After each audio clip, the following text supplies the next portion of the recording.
Hello everyone, welcome to our channel Vidya arts classes by Niranjan sir. जहां आज हम geography का चैप्टर 3 मानव विकास चैप्टर को लेकर के आए हैं। आइए देखिए और समझिए। मानव विकास, ह्यूमन डेवलपमेंट, चैप्टर का नाम है क्या? Human development. मानव विकास चैप्टर को हम पढ़ने जा रहे हैं। सबसे पहले हम बताना चाहते हैं कि अगर सपने देखना अगर कुछ शुरू किए हैं तो सपने को साकार करने के लिए लगातार काम करना होता है। तो अगर आपके पास भी कोई सपना है, कोई सपना को सच करना चाहते हैं तो उसके लिए लगातार काम करना होगा with consistency and hard work. तो आइए हम आज से शुरू कर रहे हैं ज्योग्राफी का अपना एक नया चैप्टर, और हम भी लगातार इस पर काम करेंगे और आप भी लगातार हमसे जुड़िए और इस चैप्टर को पढ़िए, लगातार पढ़िए और अपने सपनों को साकार कीजिए। तो हम चैप्टर को पढ़ने से पहले सबसे पहले ओवरऑल देखते हैं कि इसका चैप्टर का ओवरऑल क्या है, इस चैप्टर में आखिरकार हम पढ़ेंगे क्या क्या है। तो सबसे पहले हम इंट्रोडक्शन को पढ़ेंगे। इंट्रोडक्शन को पढ़ेंगे मीन्स परिचय को पढ़ेंगे कि आखिरकार ये मानव विकास हम चैप्टर पढ़ ही क्यों रहे हैं, क्यों मानव विकास चैप्टर को हम पढ़ रहे हैं। इसके बाद आते हैं कि वृद्धि और विकास, दो इसमें वर्ड दिया गया है, एक है वृद्धि और एक है विकास।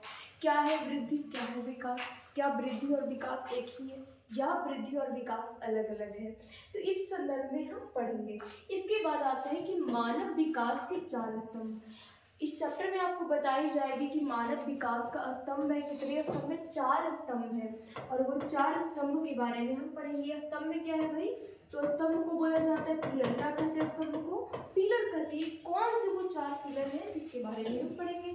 अब उसके बाद आ जाती है कि मानव विकास के उपागम, उपागम भी पढ़ेंगे। उसके बाद पढ़ेंगे मानव विकास का मापन, और फिर पढ़ेंगे अंतर्राष्ट्रीय तुलनाएं। इससे हमें पता चल गया कि जिस दिन ये चैप्टर हमारा खत्म होगा तो आखिरी पॉइंट हम क्या पढ़ रहे होंगे उस दिन? अंतर्राष्ट्रीय तुलनाएं। तो हमारे साथ आप भी कंसिस्टेंसी से लगातार हर रोज जो है बने रहेंगे, और चैप्टर को हम अब शुरू करते हैं। तो ये था क्या हमारा परिचय। परिचय में क्या क्या हमने देखा कि हमारा चैप्टर में क्या क्या पढ़ना है, इस चैप्टर में क्या क्या पढ़ना है, जो कि हमें समझ में आ गया है इस चैप्टर में क्या क्या पढ़ना है। अब हम आगे देखते हैं, ठीक है। आगे है, सबसे पहले बात आती है वृद्धि की। जैसे कि हमने सेकंड पॉइंट में क्या देखा कि वृद्धि और विकास क्या है, तो सबसे पहले हम बात करेंगे किसकी? वृद्धि की बात करेंगे कि वृद्धि आखिरकार होती क्या है। वृद्धि को इंग्लिश में क्या बोला जाता है? ग्रोथ बोला जाता है। ग्रोथ करने का मतलब है कि अगर सिर्फ और सिर्फ मात्रा में बढ़ रही है, मीन्स क्वांटिटी बढ़ रही है। अब इसके कहने का अर्थ क्या हुआ? क्वांटिटी कहने का मतलब क्या हुआ? जैसे देख लो, एक व्यक्ति है जो सबसे पहले जन्म लिया, यहाँ पर हम फिगर के माध्यम से आपको बताते हैं क्या है। व्यक्ति है जो जन्म लिया, जन्म के बाद उसकी हाइट इतनी हो गई, ठीक है, फिर हाइट उसकी इतनी हो गई, हाइट और बढ़ी, हाइट और बढ़ी, हाइट अब क्या है ना कि अब धीरे धीरे जैसे जैसे उम्र ढलने लगा, इसका हाइट में भी थोड़ी थोड़ी कमी आने लगी। तो क्या है कि मात्रात्मक रूप से बढ़ रहा है, हाइट ग्रो करके घट भी रहा है, बढ़ भी रहा है। और इसको समझो कि हाइट क्या है? बढ़ रहा है, फिर जाकर के घट रहा है। तो जब बढ़ रहा था तब इसको क्या बोलेंगे? धनात्मक परिवर्तन। क्या बोलेंगे? धनात्मक परिवर्तन। और जब यह हाइट घट रहा है कुछ आगे चल करके तो इसको क्या हम बोलेंगे? ऋणात्मक परिवर्तन। क्या बोलेंगे? ऋणात्मक परिवर्तन। ध्यान दीजिए, एक तरफ हाइट बढ़ रही है, यहाँ पर हम हाइट की बात नहीं कर रहे हैं, हम वृद्धि की बात कर रहे हैं। क्योंकि हम ज्योग्राफी में वृद्धि को पढ़ रहे हैं तो हमें समझना होगा कि आखिरकार वृद्धि कहते हैं किसको। ये देखो, हाइट बढ़ रहा है, आगे चल के हाइट घट रहा है। एक बार हम भी जो है इस स्टेज पे, अभी जितना मेरा हाइट था वो ना वो हो चुका है, आगे जब और एज निकल जाएगा तो ये धीरे धीरे करके थोड़ा थोड़ा हाइट जो है घटते जाता है, और एक ऐसा समय आता है कि आप ऐसे झुक भी जाएंगे। और दादी के सबको आप लोग देखते होंगे कि कैसे वो आगे चल करके झुक जाते हैं। तो जब यह दोनों जो हो रहा है, क्या ये अचानक से हो गया? क्या ये अचानक से बढ़ गया? तो नहीं। तो वृद्धि जो होता है एक समय के अंतराल में होता है, एक समय के अंतराल में होता है। एक दिन में वृद्धि नहीं हो जाती, कुछ समय लगता है, समय के अंतराल में होता है। अब बात आ रही है कि मात्रात्मक एवं मूल्य निरपेक्ष होती है। ये मात्रात्मक कैसे है? इस बारे में और मूल्य निरपेक्ष कैसे, इसके बारे में हम जानते हैं। ठीक है, तो हम आगे देखते हैं, इसके बारे में बताया गया। जैसे इसको उदाहरण के तौर पर हम देख सकते हैं, लिखा है कि यदि किसी नगर की जनसंख्या 1 लाख से बढ़कर 2 लाख हो जाती है, कितनी हो जाती है? 1 लाख से बढ़कर, पहले कोई एक नगर था, ये क्या है? ये नगर है, और नगर को मान लेते हैं मखदुमपुर है। कौन सा नगर है? मखदुमपुर है। और यहाँ की जनसंख्या कितनी थी? 1 लाख थी, और अब ये 1 लाख से बढ़ के कितनी हो गई है? 2 लाख हो गई। ये हमने मान लिया। लेकिन क्या हुआ कि यहाँ की जनसंख्या तो बढ़ गई है, लेकिन यहाँ के लोगों में उसका आवास मतलब रहने की स्थिति जो थी, उसकी स्वास्थ्य व्यवस्था, उसकी शिक्षा व्यवस्था, इसमें कोई जो है सुधार नहीं हुआ है। और सिर्फ इसकी जनसंख्या बढ़ी, और जनसंख्या बढ़ी तो क्या बढ़ा? मात्रा बढ़ा। क्या बढ़ा? मात्रा बढ़ा। सिर्फ और सिर्फ इसकी जनसंख्या बढ़ा है, मात्रा बढ़ा है, तो क्या इसमें विकास कुछ हुआ? कुछ गुण में परिवर्तन आया? नहीं। इसमें गुणात्मक कोई परिवर्तन नहीं आया, गुणात्मक रूप से कोई परिवर्तन नहीं आया है। सिर्फ और सिर्फ मात्रा में वृद्धि हुआ है, जिसको हम काउंट कर सकते हैं, गिन सकते हैं, मूल्य निरपेक्ष है कि 1 लाख से 2 लाख हो गए। तो यही बोला गया है इसके पीछे वाले में कि जो वृद्धि है मात्रात्मक और मूल्य निरपेक्ष होती है। यहाँ तक तो आई थिंक समझ में आ गया होगा बेहतरीन पूर्वक से। अब हम आगे देखते हैं, यहाँ पर क्या हुआ है कि नगर की वृद्धि हुई है, भले ही इससे लोगों के रहने की स्थिति, वही आवास, लोगों के रहने की स्थिति, शिक्षा, एजुकेशन, स्वास्थ्य, हेल्थ तथा अन्य गुणों में कोई परिवर्तन आया हो। वृद्धि करने का अर्थ ही होता है कि सिर्फ और सिर्फ उसका मात्रा में बढ़ गया हो, लेकिन उसके गुण में कोई परिवर्तन ना हुआ हो, तो उस कंडीशन को हम क्या कहते हैं कि वृद्धि हुआ है। क्या हुआ है? वृद्धि हुआ है। अब हम आगे चलते हैं, एक और एग्जांपल ले लेते हैं। जैसे कि मान लीजिए कि कोई एक व्यक्ति है, क्या है? कोई एक व्यक्ति है जिसकी आय बोले तो इनकम, जिसकी आय जो है 1 लाख, एक हम मान लेते हैं कि इसका आय कितना है? 10,000 है। ठीक है, अब इसकी आय जो है 10,000 से बढ़कर के कितनी हो गई है? 20,000 हो गई है। 10,000 से बढ़ के कितनी हो गई है? 20,000 हो गई है। तो इसका जो आय है, ये बताओ कैसा परिवर्तन हुआ? तो यह एक धनात्मक परिवर्तन हुआ। कैसा परिवर्तन हो रहा है? धनात्मक परिवर्तन हुआ है। अब ये अच्छे काम करेंगे तभी ना परिवर्तन होगा, ज्यादा बढ़ेगा। बताओ पैसा कब अच्छा मिलता है? जब काम अच्छा करेगा तो उसको पेमेंट बढ़ेगा। तो ये धनात्मक परिवर्तन हुआ। अगर यही बंदा में काम अच्छा नहीं करता, इसका डिवोर्शन हो जाता, तो ये 10,000 से तो इसका 8,000 भी तो इसको पेमेंट हो सकता है। 10,000 से इसका पेमेंट 8,000 भी तो हो सकता है।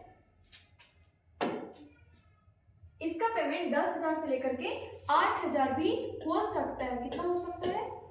क्या हो रहा है? 10,000 से इसका बढ़ के, 1 मिनट,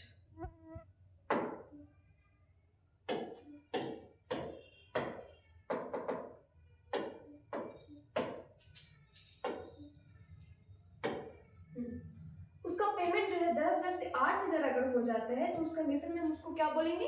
वो वृद्धि हुआ है। तो हमने वृद्धि तो सीख लिया कि अगर हमारा सिर्फ हाइट बढ़ रहा है, हम मेरे अंदर कोई गुण का विकास नहीं हो रहा, तो उस कंडीशन में हम उसको क्या बोलेंगे कि वृद्धि हो रहा है।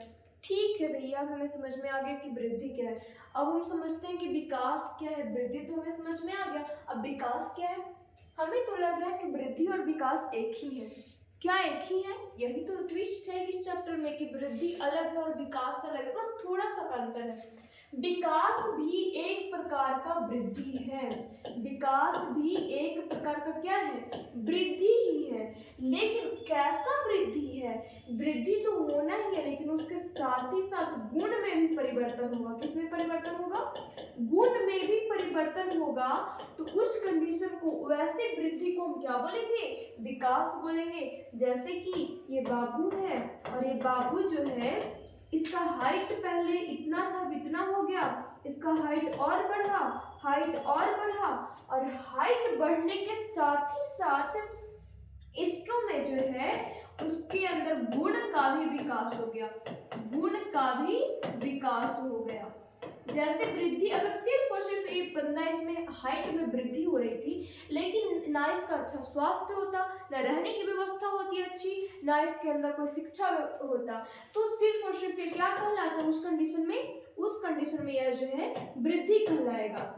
वो कंडीशन क्या कहलाएगा? वृद्धि। लेकिन इसका हाइट तो ग्रो कर रहा है, लेकिन साथ ही साथ इसके अंदर गुण का भी विकास हो रहा है, जैसे कि इसके अंदर शिक्षा, ये पढ़ने अब जा रहा है। जैसे कि आजकल के माता पिता जैसे थोड़ा सा बड़ा होता है उसे कहाँ भेजते हैं? पढ़ने के लिए भेजते हैं, तो ये शिक्षा ग्रहण करेगा।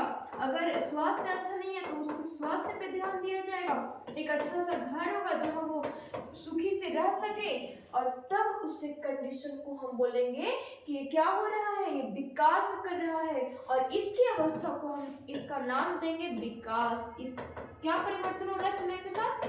विकास। वृद्धि में जो एक समय के साथ परिवर्तन होता है और विकास में एक समय के साथ परिवर्तन होता है। यहाँ पर लिखा है कि गुणात्मक परिवर्तन को ही विकास कहा जाता है। सिंपल सी बात है, मात्रात्मक परिवर्तन को क्या कह रहे थे? वृद्धि कह रहे थे, और गुणात्मक परिवर्तन को क्या कह देंगे? हम विकास कह देंगे। तो गुणात्मक परिवर्तन को ही हम क्या कहते हैं? विकास कहते हैं, डेवलपमेंट कहते हैं। एक पॉइंट जो सबसे ज्यादा इंपॉर्टेंट है विकास में, कि आखिरकार विकास और किसे कहेंगे, तो उसका यहाँ पर लिखा गया है कि विकल्पों में वृद्धि होना ही क्या है? विकल्पों में वृद्धि होना, वर्तमान स्थिति में परिवर्तन होना ही विकास है। विकास कब कहलाएगा? जब उसके अंदर विकल्पों में वृद्धि हो। जैसे कि एक व्यक्ति है, ठीक है, एक व्यक्ति है, उसके अंदर जो शिक्षा ग्रहण किया, तो ऐसा नहीं है कि ये आगे चल करके मजदूर बने। क्या बने? मजदूर बने। अगर ये सिर्फ और सिर्फ इसके पास एक ही ऑप्शन बचा है कि ये सिर्फ और सिर्फ आगे चल के मजदूर बनेगा, तो इस कंडीशन को हम विकास नहीं बोलेंगे, ये जो है विकास की श्रेणी में नहीं आएगा। लेकिन यदि ऐसा होता है कि व्यक्ति शिक्षा लिया और ये डॉक्टर भी बनने के काबिल है, ये इंजीनियर भी बनने के काबिल है, ये शिक्षक भी बनने के काबिल है, ये वकील भी बनने के काबिल है, अन्य तरीकों के, यानी कि इसको में विकल्पों की कमी नहीं है, विकल्पों में वृद्धि हुई, विकल्पों में वृद्धि हो रही है, तो इस कंडीशन को हम कहते हैं कि यह जो व्यक्ति है ये क्या कर रहा है? यह व्यक्ति विकास कर रहा है, ये विकास की श्रेणी में आएगा। लेकिन सिर्फ और सिर्फ आगे चल के मजदूर बनने के लिए बस उसके पास अगर ऑप्शन बच जाता है कि वो आगे चल करके मजदूर ही बनेगा, एक ही बस ऑप्शन बचा हुआ है, उसके पास कोई स्किल्स नहीं है, कोई तकनीकी शिक्षा नहीं है, तो वो क्या कहलाएगा? वो वृद्धि कहलाएगा। हमें ये ऐसा लग रहा है कि आप लोगों को समझ में आ रहा है और आप लोग कंसिस्टेंसी से हमारी बातों को सुन रहे हैं। तो ये व्यक्ति अगर इसके अंदर जो है शिक्षा अगर लेता है और डॉक्टर, इंजीनियर, शिक्षक, वकील, अन्य तरीकों के बहुत सारे चीज बनने की अगर उसके अंदर काबिलियत आ जाती है, उसके अंदर वो क्षमता विकसित हो जाती है, तो उसको क्या कहलाएगा? वो क्या कहलाएगा? वो व्यक्ति विकास की श्रेणी में है। तो हमें लगता है कि विकास और वृद्धि में क्या अंतर है, ये समझ में आ गया होगा। अब हम आगे चलते हैं, ठीक है। तो विकल्पों में वृद्धि होना ही समय के साथ, वर्तमान समय के साथ विकल्पों में वृद्धि होना ही क्या कहलाता है? विकास कहलाता है। अब इसका उदाहरण निकल लेते हैं। इसका उदाहरण दिया गया है कि एक व्यक्ति है, मान लो, ठीक है, यह एक व्यक्ति है, इसकी इनकम जो है 10,000 है। इसकी इनकम कितनी है? 10,000 है। इसकी आय कितनी है? 10,000 है। और ये 10,000 से बढ़कर की इसकी इनकम जो है कितनी हो गई है? तो इसकी इनकम 15,000 हो गई है। इसकी आय कितनी हो गई है? 15,000 हो गई है। अब क्या है कि बताओ, अगर इनकम बढ़ेगा तो उसके रहने की स्थिति में सुधार करनी होगी कि नहीं? रहने की स्थिति में सुधार, अब ये क्या है?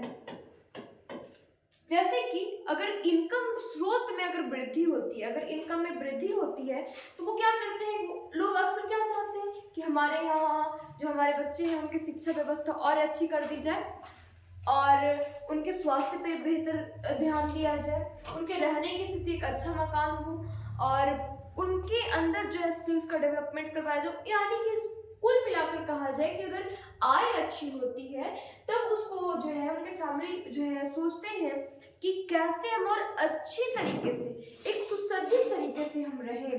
तो इसके लिए क्या जरूरी है? इसके लिए जरूरी है कि हम जो है अपने जीवन शैली में सुधार करेंगे, हम अपने जीवन जीने की स्थिति को सुधार करेंगे। और जब कोई व्यक्ति आय के बढ़ने के साथ साथ तो अपने जीने की स्थिति में सुधार कर लेता है, रहने की स्थिति में सुधार कर लेता है, तो उस कंडीशन को कहा जाता है कि वो विकास कर रहा है। अगर हम मान लेते हैं कि हमारे घर के पास दो पड़ोसी है, ठीक है, एक के यहाँ आय बहुत है, पैसा उसके यहाँ बहुत है, लेकिन वो अपने जो है अपने शरीर के अच्छे स्वास्थ्य, अच्छा शिक्षा, अपने अच्छी आवास, अच्छे रहन सहन, इस पर ध्यान नहीं दे रहा है। उसकी बोली अच्छी नहीं है, उसके रहने सहने की जो है स्थिति अच्छी नहीं है, लेकिन पैसा उसके पास पर्याप्त है। एक दूसरा है, उसके पास पैसा थोड़े कम ही है, लेकिन वह अपने बच्चों को शिक्षा दे रहा है, उसे अच्छी रहने की जो है व्यवस्था प्रदान कर रहा है। तो उस कंडीशन में अच्छा विकास कौन कर रहा है? जो बगल वाला का है, जिसकी कम आय है लेकिन वो अपने जीवन जीने के स्तर को सुधार कर रहा है, अपने स्वास्थ्य को सुधार कर रहा है, अपनी शिक्षा को सुधार कर रहा है और गुणों में वृद्धि कर रहा है। तो उस कंडीशन को बोला जाता है कि क्या हुआ है? तो विकास हुआ है। तो आई थिंक कि विकास और वृद्धि में जो अंतर है वो समझ में आ गया होगा। अब आगे की ओर देखते हैं। एक 2-3 पॉइंट करके यहाँ पर दिया गया है विकास और वृद्धि में अंतर। तो हम सिंपल देखेंगे कि वृद्धि क्या होता है? मात्रात्मक और मूल्य निरपेक्ष होते हैं, या धनात्मक और ऋणात्मक दोनों होते हैं, या कुछ समय के बाद रुक जाती है। इसको हम थोड़ा इधर लिख लेते हैं। विकास और वृद्धि में अंतर, विकास और वृद्धि में अंतर। वृद्धि किसे कहते हैं? तो यह जो है गुणात्मक परिवर्तन होता है। अगर गुण में परिवर्तन हो रहा है समय के सापेक्ष तो उसे क्या कहा जाता है? उसे विकास कहा जाता है। और जो वृद्धि है इसे कहा जाता है मात्रात्मक परिवर्तन। इसे जो है मात्रात्मक परिवर्तन कहा जाता है। ये जो है मूल्य सापेक्ष होता है, मूल्य सापेक्ष होता है, और वृद्धि जो है मूल्य निरपेक्ष होता है, मूल्य निरपेक्ष होता है। विकास जो है धनात्मक होता है। अगर एक बार विकास किया तो वो बढ़ता ही जाता है। वृद्धि धनात्मक और ऋणात्मक दोनों होता है, धनात्मक और ऋणात्मक दोनों होता है। तो यहाँ तक समझ में आ गया होगा कि विकास और वृद्धि में क्या अंतर है। विकास गुणात्मक तथा मूल्य सापेक्ष होता है, यह सदैव धनात्मक होता है, यह जीवन भर चलता रहता है। जैसे कि पिछले में क्या लिखा गया था कि मात्रात्मक और मूल्य निरपेक्ष होता है, लेकिन यह गुणात्मक और मूल्य सापेक्ष होता है। यह कुछ समय के बाद रुक जाती है। इसको हम एक पॉइंट और ऐसे लिख सकते हैं कि वृद्धि जो है कुछ समय के बाद, वृद्धि क्या है? कुछ समय के बाद रुक भी जाती है, बाद रुक जाती है, लेकिन यह जीवन भर चलता रहता है, जीवन भर चलता रहता है। इस तरीके से हम आंसर्स को लिखेंगे। अगर आएगा तो सबसे पहले लिखेंगे कि वृद्धि एवं विकास में निम्नलिखित अंतर है, और इस ढंग से इसको चार्ट बना करके इसको लिखेंगे। तो ये हुआ वृद्धि और विकास में हमारा अंतर।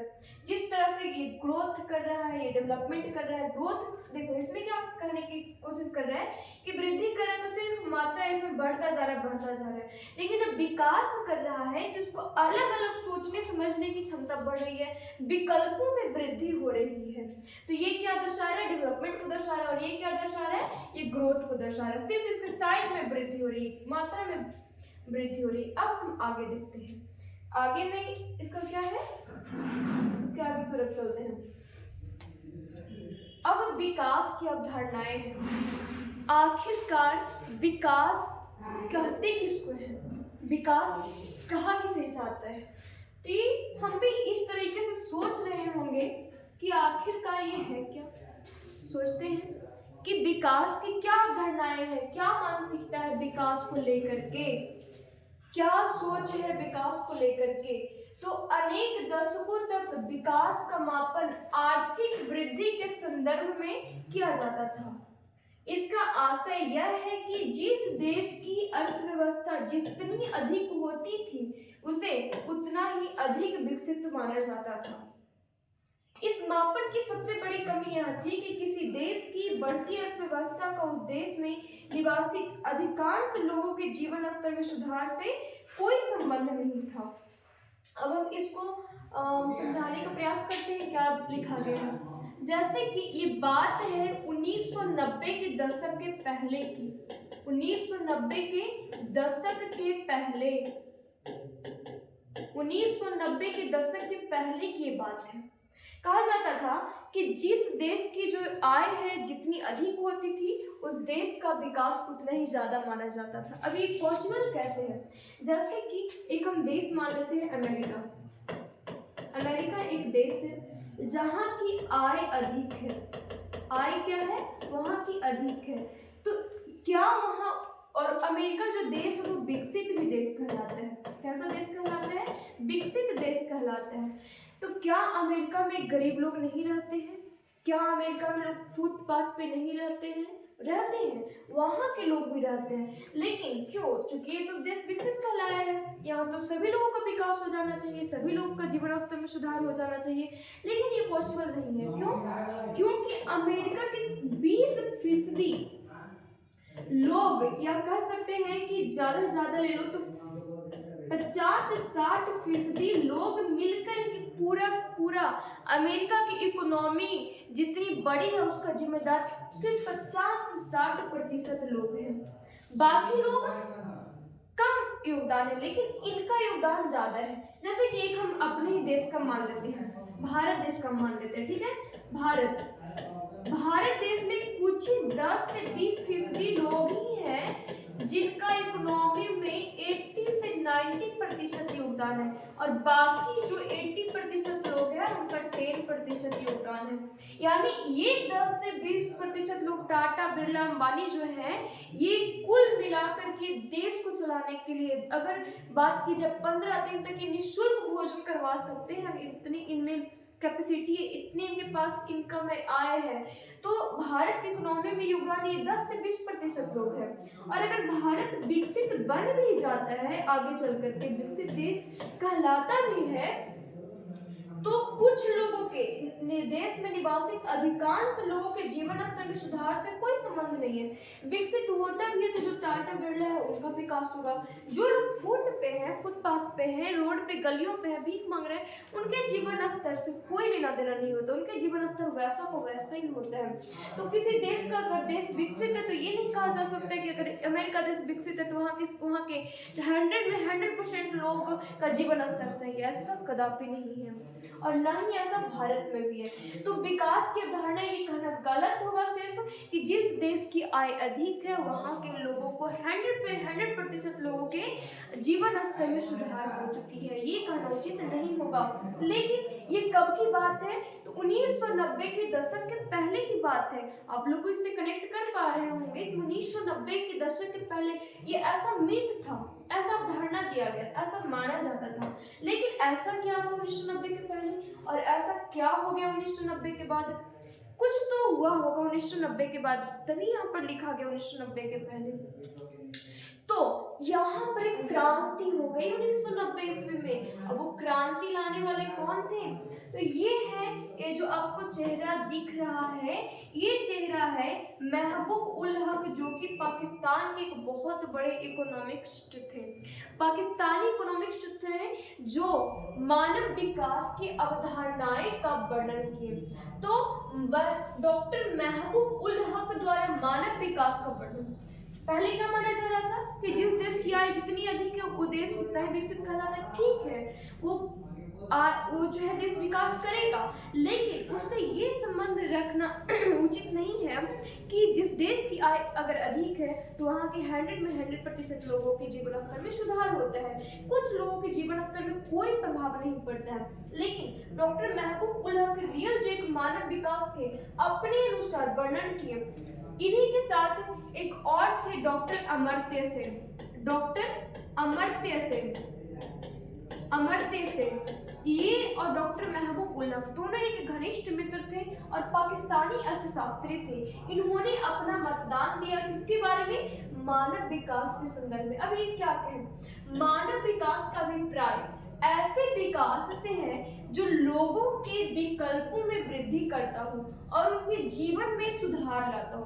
हमने इसे पिछले में भी पढ़ा था, विकास किसे कहते हैं। तो वर्तमान की स्थिति को ध्यान में रखते हुए जब विकल्पों में वृद्धि होती है तो उसे कहा जाता है मानव का विकास हो रहा है, यानी कि विकल्पों में वृद्धि हो रही है। जैसे कि अगर वो कोई शिक्षा को ग्रहण कर रहा है, विकास कब मानेंगे? जब उसके माइंड में एक विकल्प नहीं है कि वो आगे चल करके लेबर बने, या फिर भारत के लोग हैं सिर्फ और सिर्फ यही काम कर सकते हैं, भारत के लोग जो हैं सिर्फ और सिर्फ मजदूर बन सकते हैं, भारत के लोग हैं जो सिर्फ और सिर्फ ये काम कर सकते हैं। फिक्स नहीं होना चाहिए, एक विकल्प नहीं होनी चाहिए। विकास तभी उस शहर, उस घर का विकास, उस विद्यालय का विकास, उस देश का विकास, उस राज्य का विकास तब कहलाएगा जब वहाँ के रहने वाले लोगों में विकल्पों में वृद्धि होगी, ऑप्शंस में वृद्धि होगी, बहुत सारे वो चीज कर पाने की उनमें क्षमता होनी चाहिए। ये नहीं कि सिर्फ और सिर्फ उसी क्षेत्र में जाना है, उस आखिर उसको जाने में इंटरेस्ट हो या ना भी हो। तो कहता है मानव विकास का अभिप्राय ऐसे विकास से है जो लोगों के विकल्पों में वृद्धि करता है और उनके जीवन स्तर में सुधार आता है। हम सिर्फ ये नहीं कर सकते, अगर उनका इनकम 50,000 लेकिन वो जीवन स्तर में कोई अच्छा सुधार नहीं है, वो रोगों से पीड़ित है, तो क्या वो विकास की श्रेणी में आएगा? नहीं आएगा। उसका जीवन स्तर में भी बदलाव होना चाहिए, जीवन स्तर में भी सुधार होना चाहिए। अब है कि विकास का मूल उद्देश्य है ऐसी दशा को उत्पन्न करना जिनमें लोगों के सार्थक जीवन व्यतीत कर सके। सार्थक जीवन कहने का मतलब क्या? ऐसा जीवन जिसमें वो सभी मूल्य, सभी जो है अच्छे तरीकों से वो अपना जीवन व्यतीत कर रहा होता है, एक अच्छा जीवन शैली से वो जी रहा होता है, उसे कहा जाता है सार्थक जीवन। तो विकास का मूल उद्देश्य ही है कि वो कैसा जीवन व्यतीत कर सके? सार्थक जीवन। और सार्थक जीवन किसे कहा जाता है? तो जीवन शैली जो है उसका अच्छा होना चाहिए। जीवन शैली अगर अच्छी होगी तो वो कैसा जीवन कहलाएगा? वो कहलाएगा सार्थक जीवन। कैसा कहलाएगा? उस सार्थक जीवन कहलाएगा। विकास का मुख्य उद्देश्य है स्वतंत्रता में वृद्धि करना। विकास तभी उस देश का होगा जहां वहां के लोग स्वतंत्र होंगे, हर एक चीज करने में उनकी स्वतंत्रता होगी। और हर एक चीज कहने का मतलब है कि सार्थक कामों को, जो है पॉजिटिव कामों को करने में उनकी स्वतंत्रता होगी। तो ये था अवधारणा किसका? डॉक्टर महबूब उल हक का। हमने देखा था इससे पहले 1990 के दशक के पहले कि जिस देश की आय सिर्फ अधिक हो जाती है तो वो देश विकसित कहलाता है, लेकिन ऐसा नहीं है। सिर्फ आय को बढ़ने से वो विकास की श्रेणी में नहीं आएगा, उसके साथ ही साथ उसके जीवन स्तर में भी सुधार होनी चाहिए। और सार्थक जीवन अगर व्यतीत करेगा तब वो अच्छा जीवन शैली में आएगा। अब है कि विकल्प स्थिर नहीं है बल्कि परिवर्तनशील है। एक विकल्प नहीं होना चाहिए, विकल्प तो बहुत सारा है। अब बात आती है कि सार्थक जीवन किसे कहते हैं। तो सार्थक जीवन का उद्देश्य है लोग स्वस्थ हो, विवेक पूर्ण हो, सोच समझकर समाज में प्रतिभागिता करें और उद्देश्यों को पूरा करने में स्वतंत्र हो। कहने का मतलब है सबसे पहले वो स्वस्थ हो। अगर विकास की श्रेणी में वो तभी आएगा जब वो व्यक्ति स्वस्थ होगा। स्वस्थ तो है, ठीक है, स्वस्थ है।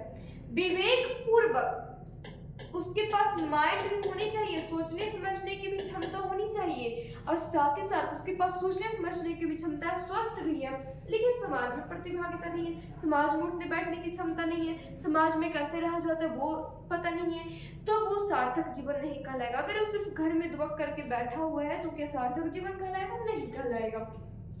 तो सार्थक जीवन का अर्थ होता है कि समाज में प्रतिभागिता होनी चाहिए और वो जो उद्देश्य को पूरा करना चाहता है, जो उसका विकल्प है, जो उसका माइंडसेट है, जो उसका गोल है, जो उसका एम है, उस उद्देश्य को पूरा करने के लिए पूरी तरह से स्वतंत्रता होनी चाहिए। तभी वह एक अच्छा जीवन, अगर ये सब पूरा करने में वो सक्षम है तब वो कहलाएगा कि वह एक सार्थक जीवन व्यतीत कर रहा है। और सार्थक जीवन उद्देश्य किसका है? विकास का। विकास का उद्देश्य ही है कि कोई व्यक्ति सार्थक जीवन व्यतीत करे।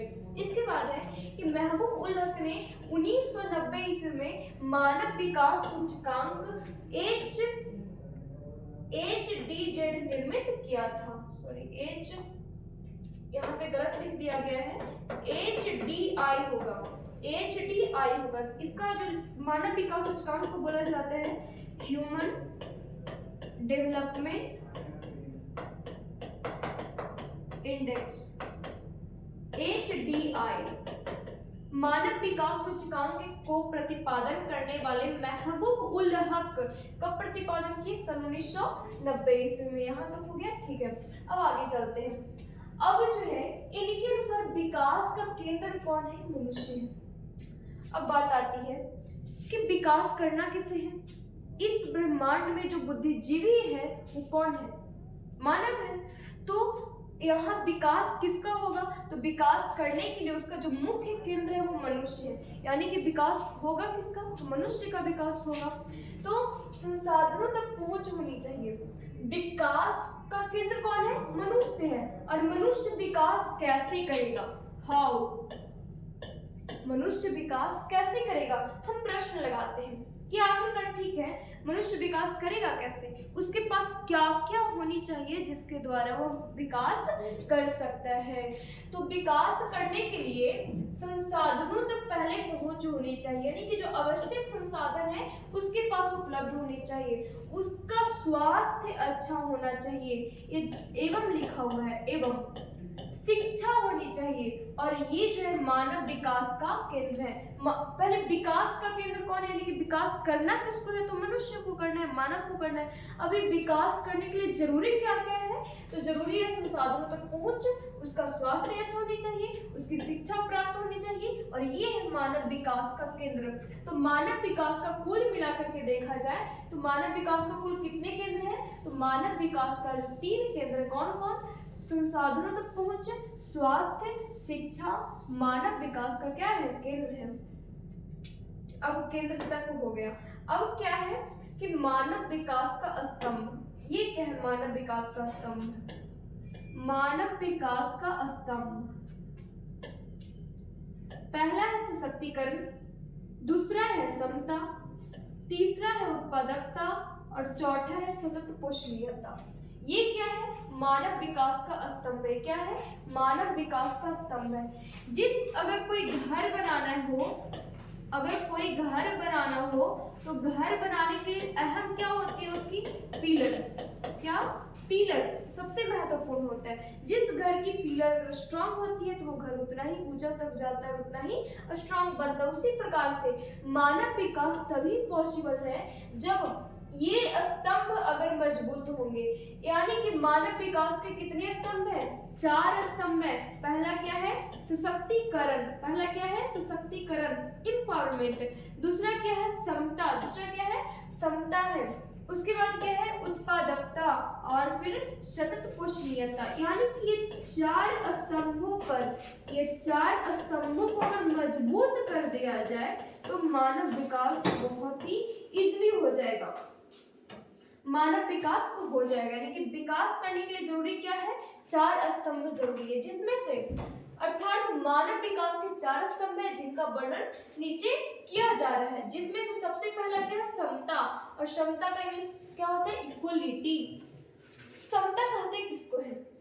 जब कोई जीव जो है रह रहे किसी एक देश में, वहां अगर विभिन्न प्रकार के लोग रह रहे, विभिन्न जाति के, विभिन्न धर्म के, विभिन्न समुदाय के, लिंग अलग है, और सभी की भागीदारी होनी चाहिए। देखो यहाँ से एक फिगर के माध्यम से समझ सकते हैं। ये हमारा है अर्थ, ये हमारा क्या है? अर्थ है।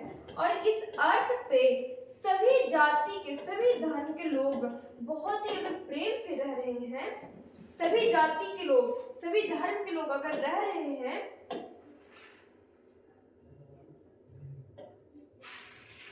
उन्हें क्या कहा जाता है? सभी जाति, सभी धर्म के लोग अगर रह रहे हैं तो उस कंडीशन में कहा जाता है समता, यानी कि इक्वलिटी। कहने का मतलब है कि किसी के साथ कोई भेदभाव नहीं किया जाना चाहिए। उपलब्ध अवसरों, यानी कि जो वहाँ जो भी चीजें उपलब्ध है, उपलब्ध अवसरों में प्रत्येक व्यक्ति को समान भागीदारी मिलनी चाहिए। समान लोगों को उपलब्ध अवसर लिंग, जाति, आय तथा बिना जाति के भेदभाव को, बिना विचार के भेदभाव को सभी को समान जो है सहभागिता होनी चाहिए। लाइन में कुछ मिसप्रिंट है, वैसे बता देते हैं कि जैसे कि कोई भी चीज़ हो, जैसे कि कहीं कोई पोस्टिंग हो क्यों ना, किसी जॉबिंग में हो क्यों ना, वहाँ क्या अगर जैसे कि ले लिया जाए, अगर पुलिस ऐसा है, मान ले लेते हैं, क्या यहाँ लड़कियों को जाना मना है? तो लड़कियों को भी जाना मना नहीं है, यानी कि जेंडर के आधार पे कोई भेदभाव नहीं है। क्या यहाँ मुस्लिम लोग को जाना मना है? तो यहाँ मुस्लिम लोग को जाना मना नहीं है। क्या बौद्ध लोग को जाना मना है? तो नहीं। तो कह सकते हैं कि ना ही यहाँ धर्म के लोग पर जो है कोई धर्म के आधार पे यहाँ कोई भेदभाव किया जा रहा है, न जेंडर के आधार पे भेदभाव किया जा रहा है। क्या उच्च कोटि के लोग सिर्फ जाते हैं, निम्न कोटि के लोग सिर्फ जाते हैं? तो नहीं, सभी कोटि के लोग जाते हैं, यानी कि ना ही कोई जाति के आधार पे भेदभाव है। तो कह सकते हैं कि उपलब्ध अवसरों, यानी कि जो भी अवसर उपलब्ध है उस देश में, उस राज्य में, उस शहर में, वहाँ पे किसी को भी बिना किसी जाति, धर्म, लिंग के आधार पे या भाषा के आधार पे बिना भेदभाव किए हुए वो उपलब्ध संपूर्ण व्यक्ति को, सभी व्यक्ति को समान रूप से बिना किसी भेदभाव के अगर मिलता है तो उस कंडीशन को क्या कहा जाता है? समता। और जिस देश में अगर ये लागू हो गया समता, तो वो देश विकास करेगा। जैसे कि भारत में समता लागू है, इक्वलिटी भारत के संविधान में लागू है, सभी को समान अधिकार दिया गया है, तो भारत कहीं ना कहीं विकास कर रहा है और विकास करेगा, और बहुत ही जल्द विकसित देशों की श्रेणी में भी ये भी गिनाएगा। कौन? भारत। तो ये समता क्या है? फर्स्ट पिलर है। समता क्या है? फर्स्ट पिलर है, पहला स्तंभ है मानव के विकास के लिए, जो कि बहुत ही जरूरी है। इसके बाद आता है, यहाँ पर लिखा गया क्या? लेकिन विश्व के अधिकांश भाग में ऐसा नहीं होता है। भारत जैसे विकासशील देश में महिलाओं, सामाजिक आर्थिक रूप से पिछड़े वर्गों तथा दूरस्थ क्षेत्रों में निवास करने वाले अधिकांश लोगों विकास के अवसरों से प्रायः वंचित रह जाते हैं। हमारा संविधान क्या कहता है?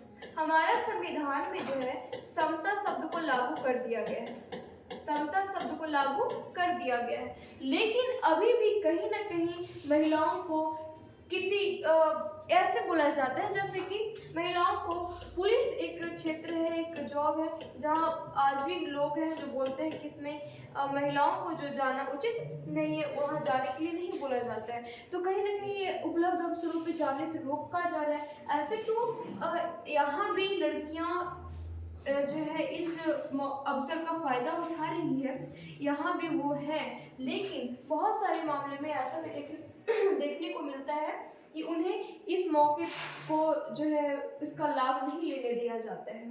कहीं कहीं धर्म के आधार पर भेदभाव अभी भी 10% ही है, लेकिन अभी भी कहीं ना कहीं भारत के किसी न किसी कोने में ये मौजूद ही है, ये देखने को मिलता है। दूसरा आता है सतत पोषणीयता, जिसको कहते हैं सस्टेनेबिलिटी। सतत पोषणीयता क्या है? अब इसको ऐसे समझते हैं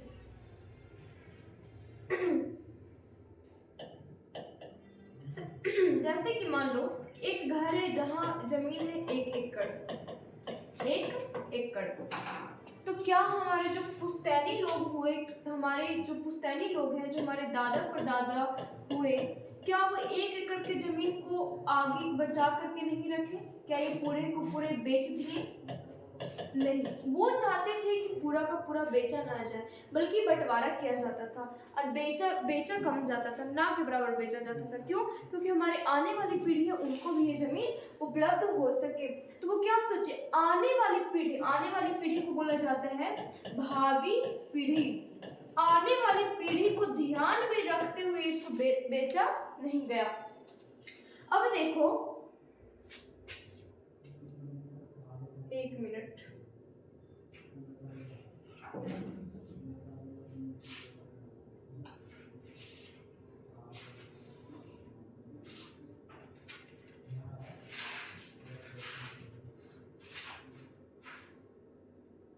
ठीक है, कोई दिक्कत नहीं। देखो, आने वाली पीढ़ी को भी ध्यान में रखते हुए जो उपलब्ध संसाधन है, सतत पोषणीयता कहने का मतलब क्या है? जो उपलब्ध संसाधन है उसको ऐसा उपयोग करो कि वर्तमान में तो उपयोग किया ही जाए, लेकिन आने वाली पीढ़ी है उसको भी ध्यान ध्यान में रखते हुए उपयोग करना चाहिए। जैसे कि भारत में आज जितने भी संसाधन उपलब्ध है, जल संसाधन है, एक बहुत ही महत्वपूर्ण संसाधन है जिसका संकट हमें अब देखने को मिल रही है। जल संकट हमारे सामने, हमारे ऊपर जो है सामना करना पड़ रहा है। लेकिन जल संकट जो है ऐसा संकट आ गया है कि हम अब ऐसा कल्पना कर रहे हैं कि आने वाली जो पीढ़ी है उनको जल भी जो है नहीं मिलेगी। तो क्या ये उचित होगा? जल के बिना जीवन संभव नहीं है। तो जल का हम ऐसा उपयोग करेंगे कि हम तो उपयोग कर ही रहे हैं, लेकिन आने वाली जो पीढ़ी है उनके लिए भी वो मिल सके। तो उपलब्ध संसाधनों की निरंतरता बनी रहे, यानी कि ऐसा उपयोग किया जाए कि आने वाली पीढ़ी भी उस अवसर का लाभ उठा सके। उसे क्या कहा जाता है? सतत पोषणीयता। और जिस देश में, जिस जगह पे सतत पोषणीयता है, जिस घर में हर एक चीज के लिए सतत पोषणीयता है, बिना संसाधनों का बिना बर्बाद किए हुए उपयोग किया जाते हैं, तो वो क्या कहलाएगा? वो देश विकास की श्रेणी में आएगा। भावी पीढ़ियों को ध्यान में रखकर पर्यावरणीय, वित्तीय और मानव संसाधनों का उपयोग करना चाहिए। यानी कि भावी पीढ़ियों को ध्यान में रखकर पर्यावरणीय, वित्तीय और मानव संसाधनों का उपयोग करनी चाहिए। इन संसाधनों का दुरुपयोग भावी पीढ़ियों के अवसरों को सीमित कर देगा। उनके लिए अवसर उपलब्ध फिर नहीं होंगे। और हमारा क्षमता है कि सभी को समान अवसर मिलने चाहिए। तो सभी को समान अवसर कब मिलेगा? जब इन सभी संसाधनों को जो है ऐसा उपयोग किया जाए ताकि आने वाली पीढ़ी भी उसका उपयोग कर सके। अब आगे आता है उत्पादकता, प्रोडक्टिविटी। यह उत्पादकता शब्द का प्रयोग मानव श्रम की उत्पादकता के संदर्भ में किया जाता है। अच्छा, ये पहले बताओ कि अच्छी उत्पादन कब होगा? अच्छी उत्पादन कब होगा? पहले उत्पादन करता कौन है? उत्पादन कौन करता है? श्रमिक करता है। श्रमिक क्या करता है? जब श्रम करता है तो उत्पादन करता है, और श्रमिक अच्छा श्रम करेगा तो उत्पादन भी अच्छा होगा। इसको एक अच्छा से फ्लोचार्ट के माध्यम से बताना चाहते हैं, ठीक है? अगर कोई श्रमिक है, ठीक है, कोई श्रमिक है, ये क्या किया? अच्छा श्रम अगर करता है, श्रम किया, अगर अच्छा श्रम करेगा तो उत्पादकता क्या होगी? उत्पादकता भी अच्छी होगी। तो उत्पादकता कब अच्छा होगा? जब श्रम ज्यादा करेगा। श्रम कब अच्छा करेगा श्रमिक? जब उन्हें अच्छा स्वास्थ्य होगा। ये श्रमिक अच्छा श्रम कब करेगा? जब उनका स्वास्थ्य अच्छा होगा। स्वास्थ्य अच्छा होगा, कार्य क्षमता बेहतर होगी, यानी लोगों को जो है, लोगों की उत्पादकता को, यानी कि उनके श्रम को बढ़ाने का प्रयास कब होगा? उनका जब अच्छा कब होगा? जब बेहतर चिकित्सा सुविधा उपलब्ध करवाई जाए, उनकी कार्य क्षमता बेहतर होगी, तभी उत्पादकता में वृद्धि होगी। यानी उत्पादकता, सिंपल सी बात, उत्पादकता कब बढ़ेगी? जब संसाधनों का उपयोग, कैसे संसाधन का उपयोग करके ना उत्पादन होगा, और जो उत्पादन करने वाले श्रमिक हैं उनकी बेहतर कार्य क्षमता होगी, तब वो अच्छे उत्पादन करेंगे। और ये कब पॉसिबल है? जब उनके बेहतर चिकित्सा उपलब्ध करवाई जाए। तो जहाँ विकास के तीसरा स्तर में उत्पादकता, अगर जिस देश की उत्पादकता अच्छी रहेगी तो उस देश और विकास करेगा। और उत्पादन करने वाले कौन है? श्रमिक। यानी जो श्रमिक अगर पर ध्यान दे दिया जाए तो वहाँ की उत्पादकता क्या हो जाएगी? बढ़ जाएगी। किसी राष्ट्र की वास्तविक पूंजी वहाँ की मानवीय संसाधन है। जैसे कि हमारे डॉक्टर महबूब उलक भी बता रहे थे कि विकास का केंद्र कौन है? मानव है, और मानव विकास का 3 फिर उसका केंद्र हुआ था। तो वास्तविक पूंजी कौन है? मानवीय संसाधन ही उसकी वास्तविक पूंजी है। अब आती है सशक्तिकरण। सशक्तिकरण का क्या अर्थ है? जो आर्थिक रूप से, सामाजिक रूप से पिछड़े लोग हैं उनके ऊपर अगर ध्यान दे दिया जाए, उनको सशक्त कर दिया जाए, उनको मजबूत कर दिया जाए आर्थिक रूप से, सामाजिक रूप से, और जो पिछड़े हुए लोग हैं उनको इस तरह का अगर समर्थ बना दिया जाता है तो उन्हें कहा जाता है सशक्तिकरण। और ये मानव विकास के चौथा स्तंभ है। तो 4 स्तंभ हम जो है पढ़ चुके हैं, जिसमें पहला क्या था? पहला था समता। पहला क्या था? समता। दूसरा क्या था? सतत पोषणीयता। सतत पोषणीयता। तीसरा क्या था? उत्पादकता। और चौथा है सशक्तिकरण। सशक्तिकरण। ये 4 स्तंभ को अगर मजबूत कर दिया जाए तो वो देश में विकास होगा। और सशक्तिकरण कब पॉसिबल है? जब वहाँ के लोगों को विकल्प चुनने के लिए पूर्णतः आज़ादी हो, यानी बिना किसी झिझक के वो अपने विकल्प को चुन सकते हैं। उसको पूरी तरह से आज़ादी होनी चाहिए विकल्प को चुनने के लिए। तो ये था मानव विकास के स्तंभ। तो आज हमने यहाँ तक कवर किया। तो थैंक यू सो मच, यहाँ तक आप सभी हमारे साथ बने रहें। इसे आगे आप लोग लाइक कीजिए, सब्सक्राइब कीजिए चैनल को, और हमारे साथ डेली बने रहेंगे। Thank you.